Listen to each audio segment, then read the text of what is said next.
Hey, what's up, everybody? True Boxing here. Thank you for coming back to get hit with the truth. So today we're doing the what's next on Alberto Lopez, the reigning IBF Featherweight Champion of the world, following another successful title defense in which he defeated his mandatory challenger Reiya Abe from Japan, by an 8th round TKO victory to stay champion.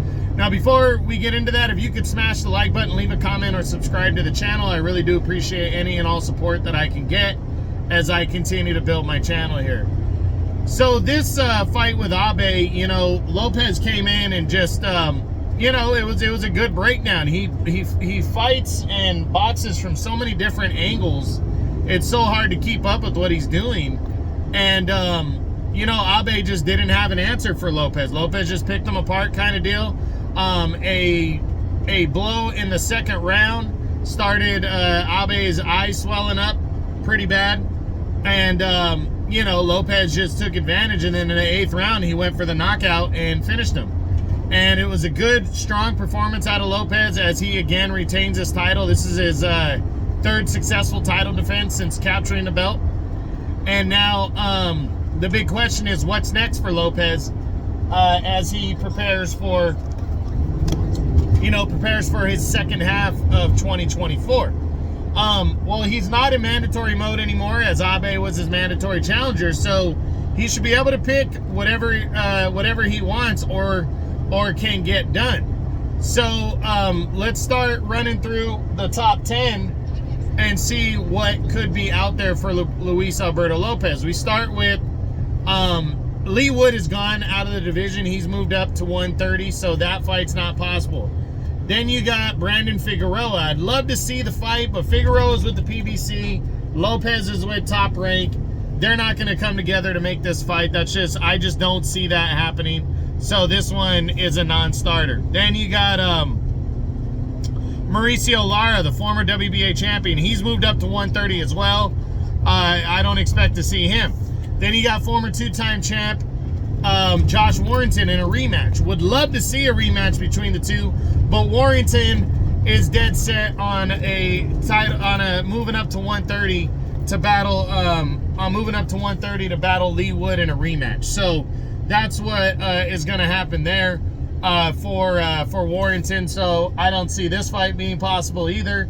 Then you got Ray Vargas, the WBC champion. Would love to see the fight. And since Vargas just fought in Saudi Arabia, I think potentially, these two guys just fought on the same week and kept their belts. I'd love to see Lopez and Vargas collide to unify belts. So I think it's possible, but it definitely has to be under Saudi Arabia coming together to make that fight, with the two sides, because without them, they're not going to be able to put it together. Then there's Rafael Espinosa, the reigning WBO champion. I definitely think this fight is possible, but it depends on what's going on with Espinosa next. Espinosa, we haven't heard anything since he defeated Robeisy Ramirez in the upset to capture the title.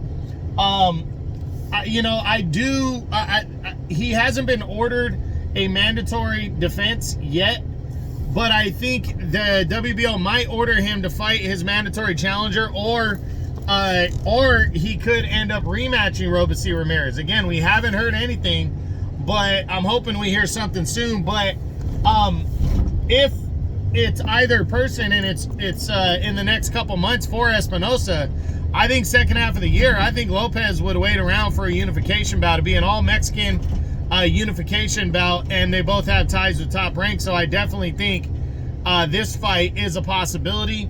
But right now I'm leaning towards the less likely, but I do think it's possible. Then you got Robeisy Ramirez.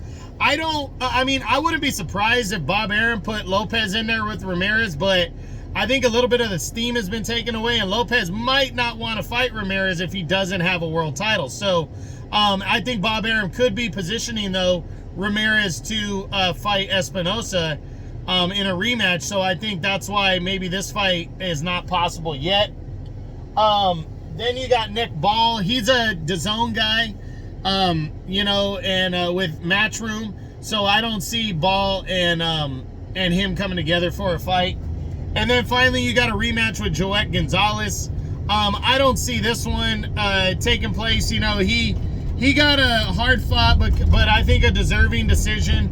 Right now, there's not a high demand for it, and I think Lopez probably has other options. A couple of the other options to mention: Odebek Kolmatov, great performance against Ray Ford in a losing effort.